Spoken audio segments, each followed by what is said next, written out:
Hello everyone. First vote అంటే మొట్టమొదటిసారిగా vote హక్కు వినియోగదారులు ఈ 2024 మన భారతదేశ సార్వత్రిక ఎన్నికల్లో దాదాపుగా 2 కోట్ల మంది ఉన్నారు. కొంతమంది ఆల్రెడీ వివిధ రాష్ట్రాల్లో వారి హక్కును ఉపయోగించుకున్నారు. కొంతమంది ఉపయోగించుకోబోతున్నారు.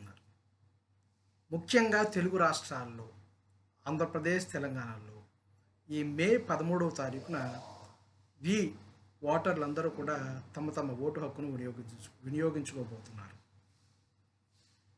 ఈ మొట్టమొదటి ఓటు ఉపయోగించుకునేవారు ఫస్ట్ టైం ఓటర్స్.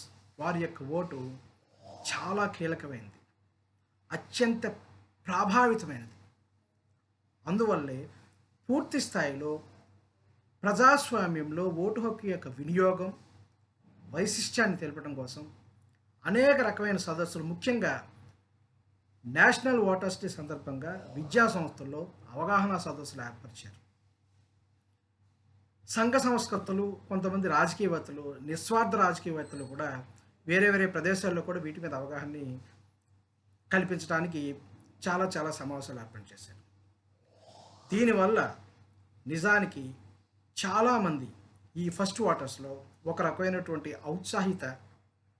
ఉత్సాహం, స్పెషల్ కాషస్ పెరగటం అనేది వాస్తవం. నిజానికి ఈ ఓటు ఎందుకు మనం పూర్తి స్థాయిలో అవగాహనతో ఉపయోగించుకోవాలి అనేది చూసాలంటే మన యొక్క భవిష్యత్తు ఈ ఓటు మీద ఆధారపడి ఉంటుంది. ఖచ్చితంగా ఇప్పుడు మొట్టమొదటిసారిగా ఓటు హక్కు సంపాదించుకున్న వాళ్ళు డిగ్రీ స్థాయిలో ఉంటారు. వచ్చే 5 సంవత్సరాల్లో అంటే 2029 సార్వత్రిక ఎన్నికల లోపు వీళ్ళందరూ కూడా వారి అభిరుచుల మేరకు భారతదేశంలో కానీ విదేశంలో కానీ ఉన్నత విద్యను అభ్యసించటం కానీ, లేదా ప్రభుత్వ ప్రైవేట్ సంస్థల్లో ఉపాధి సంపాదించుకోవటం కానీ, సివిల్ సర్వీసెస్, గ్రూప్ సర్వీసెస్ లాంటి కాంపిటేటివ్ ఎగ్జామ్స్ పార్టిసిపేట్ చేయటం కానీ, లేదా ఇన్నోవేటివ్గా ఆలోచిస్తూ సొంతంగా స్టార్టప్స్ డెవలప్ చేసి బిజినెస్ పీపుల్గా ఎదగటానికి బాటలు వేసుకోవటం కానీ ఖచ్చితంగా చేస్తారు. అంటే ఈ 5 సంవత్సరాలు మీ భవిష్యత్తుకి ఒక రాచబాటలా నిలుస్తుంది. ఇవి పూర్తి స్థాయిలో మీ అభిరుచి కోసం, మీ అభిష్టం మేరకు ఖచ్చితంగా నెరవేరాలంటే మనకున్నటువంటి కేంద్ర రాష్ట్ర ప్రభుత్వాల యొక్క పోకడలు, వాళ్ళ విధి విధానాలు పూర్తి స్థాయిలో మీకు సహకరించాలి. అప్పుడు మాత్రమే మీ కలలు నెరవేరుతాయి. అంటే ఒక దేశ భవిష్యత్తు నిజానికి చెప్పాలంటే India is being called as the country of youth. యువ సామ్రాజ్యం, యువత ఎక్కువ ఉన్న దేశం. ఈ యువత అంతా కూడా ఒక అద్భుతమైన పోకడలోకి వెళ్తేనే దేశ యొక్క భవిష్యత్తుకి చాలా పునాది ఉంటుంది.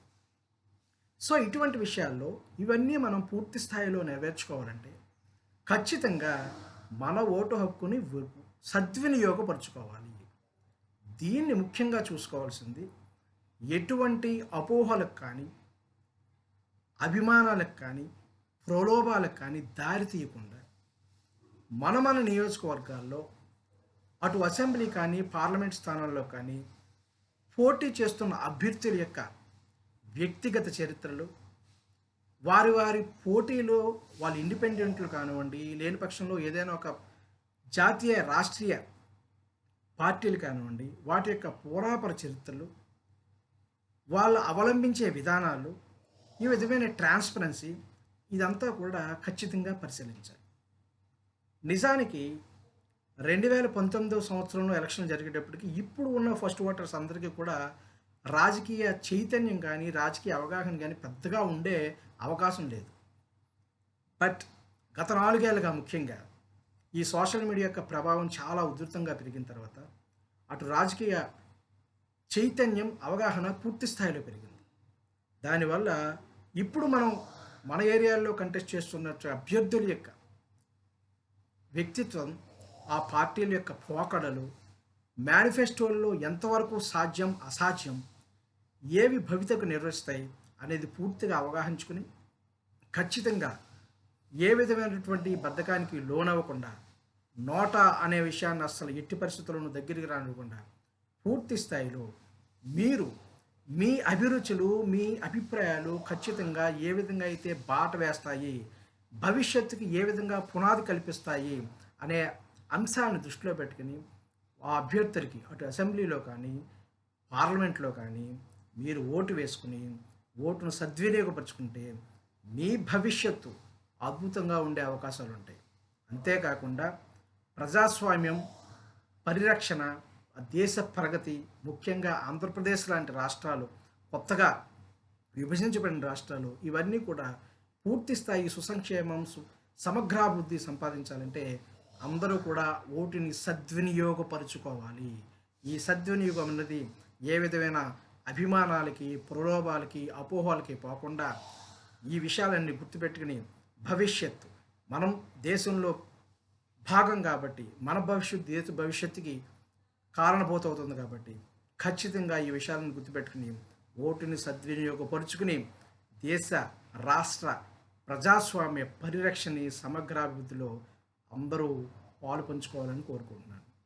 జై హింద్.